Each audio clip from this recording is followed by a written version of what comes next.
सत्संगत जी, प्यार से कहना धन्यकार जी। ये भाव कि ये नाम तो हमेशा से किसी ने अपने श्रद्धा के हिसाब से, अपनी आस्था के हिसाब से जिस नाम से पुकारा, पर ये सच्चाई एक, ये फॉर्मलेस, ये हमेशा से रहने वाली, हमेशा तक, हमेशा के बाद भी रहने वाली ये सच्चाई।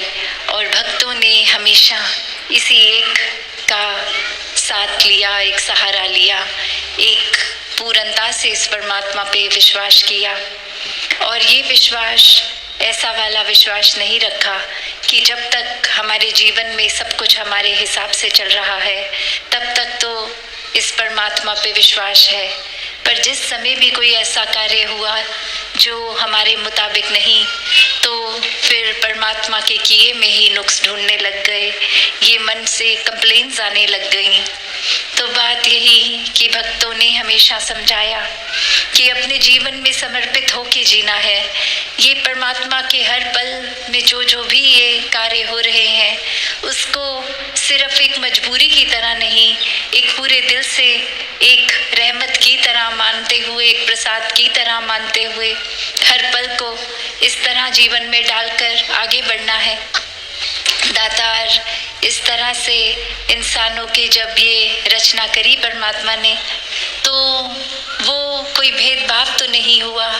एक कोई संसार की रचना में जैसे एक पैदाइश हुई है तो वो एक जगह के अनुसार ये ज़रूर हो सकता है कि थोड़े एक जेनेटिक रूप कि जहाँ बहुत सर्दी है तो उस तरह से ऐसे जीन्स आ गए हों कि वो सर्दी को शरीर एक अच्छी तरह झेल ले, और जहाँ गर्मी उस तरह से ये रंगों में भी चमड़ी के फर्क आ गया, एक खाने पीने के तौर तरीकों में फ़र्क आ गया।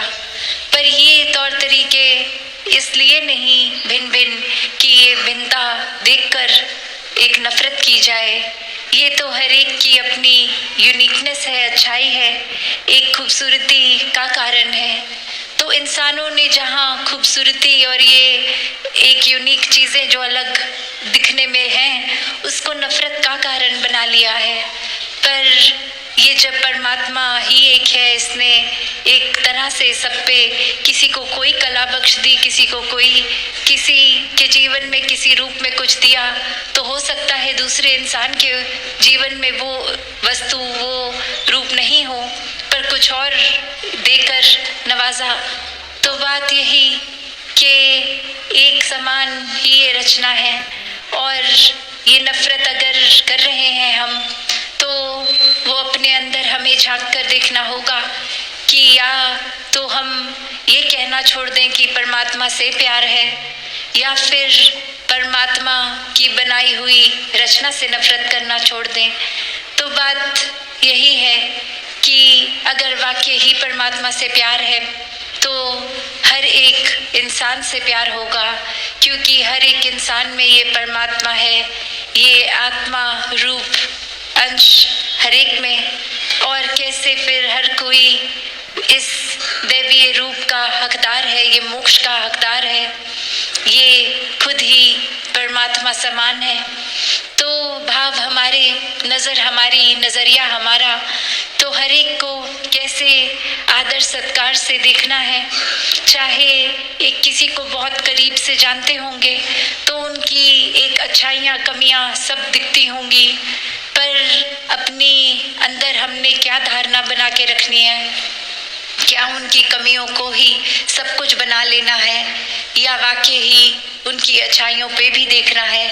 वो जजमेंटल हो जाते हैं अक्सर जब किसी को बहुत करीबी तरीके से जान लेते हैं, और वहीं जो इंसान हमें पता नहीं कौन है उसके लिए मन बहुत ही न्यूट्रल होता है, मन में अभी कोई धारणा उस तरह से नहीं बनी होती, और एक उस रूप में नहीं कि उसके किरदार को देखा जाता।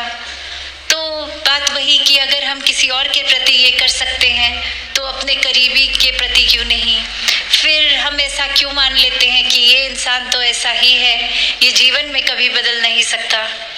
तो बात वही कि हर किसी को इस दातार ने जहाँ सोजी बख्शी है, एक उनके स्वभाव में अलग अलग तरीके बख्शे हैं। तो वो स्वभाव शायद हमें पसंद ना भी हो, तो भी ये ज़रूरी नहीं कि हमें पसंद नहीं तो वो स्वभाव गलत स्वभाव है। तो बात यही कि हर एक में एक जब परमात्मा दिखता है तो सभी अपने दिखते हैं, सभी का स्वभाव अच्छा लगता है, सभी पूजनीय लगते हैं। तो ये नज़रिया हमें अपने अंदर लाना होगा कि एक समान, ये समदृष्टि का भाव कि एक अगर हम चाहते हैं कि हर तरफ सुकून हो, अमन हो, शांति हो, प्यार हो, सत्कार हो, तो वो हमें भाव पहले अपने अंदर लाने होंगे। अगर हम ही वो रिसेप्टिव मोड में ना जाएं कि हम ही एक चीज़ें होते हुए भी महसूस नहीं कर सकते, तो कितनी चीज़ें अच्छी ऐसी आसपास हो रही हैं जो हम अनदेखा कर लेते हैं। वो फिर हम खुद को ही उस तरह एक ऐसी दीवार अपनी रास्ते में खुद बना लेते हैं कि ये अच्छाइयाँ होते हुए भी हम तक नहीं पहुँच पा रही। और वहीं जहाँ हम खुद के अंदर सारे गुणों को डाल लेंगे तो फिर हम भी तो हर एक तक वो अच्छाइयाँ ही पहुँचाएंगे। फिर एक हम कारण वही बन जाएंगे जो किसी को दुख नहीं, एक सुख पहुँचाने का जरिया बनेंगे। तो ऐसा जीवन तो कोई भी जी सकता है जिसके जीवन में ये परमात्मा है, ये ब्रह्म ज्ञान है। तो एक सफल जीवन, एक मुबारक जीवन, एक वाकई ही मनुष्य के शरीर में होते हुए मनुष्यता झलकाता हुआ जीवन, हर एक के हिस्से ऐसा जीवन आ सकता है। और हर कोई इस फिर नज़रिए से हट जाता है, अपने पराये के नज़रिए से। सभी को एक पूरे संसार में जाने अनजाना हर व्यक्ति अपना लगता है।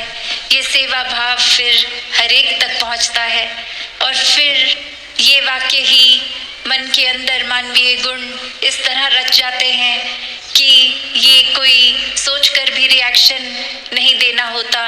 एक खुद ब खुद ये जिस तरह हमारे अंदर जो है वो बाहर एक दर्शाया उस रूप में, एक दिखावे रूप नहीं, एक नेचुरल तरीके से आ जाता है। तो हर कोई जहाँ इस संसार में एक बहुत ही मधुरता रखते हुए स्वभाव में जी सकता है, वहीं अपने मन को इस परमात्मा की लगन में इतना रंग सकता है कि हर कोई फिर कोई भी कार्य करते हुए आसरा, एक ध्यान, एक विश्वास इस परमात्मा में लगा के रखे। और इसी तरह ये जीवन के फिर नज़रिया इस तरह बदलता है कि अपने दुख सुख से ऊपर होके ये आनंद की अवस्था आ जाती है। फिर ये नहीं दिखता कि जीवन में क्या नहीं है, वो शिकायतें ख़त्म हो जाती हैं। जो कुछ है उसका भी शुक्राना आता है, जो कुछ नहीं है वो भी एक मान लेता है इंसान की नहीं है तो इसमें भी हमारी बेहतरी ही है कि ये चीज़ परमात्मा ने हमें नहीं दी, क्योंकि परमात्मा से बेहतर तो और किसी को नहीं पता। तो हर कोई जहाँ भक्ति में जीवन जीता हुए एक संत की अवस्था प्राप्त कर लेता है। और संतों का जीवन तो ये कल्याण रूपी जीवन होता है, जो एक सोशल तरीके से एक इंसानियत के रूप में तो इंसानों का भला करते ही हैं, पर संतों को तो ये आत्मा की पीड़ा का भी पता होता है कि जहाँ अपना जीवन एक ब्रह्म ज्ञान लेके सुखी हो गया, और ये सुखी कोई दुनियावी धन दौलतें हासिल करने का नाम नहीं, ये आत्मा को सुखी करने की बात है।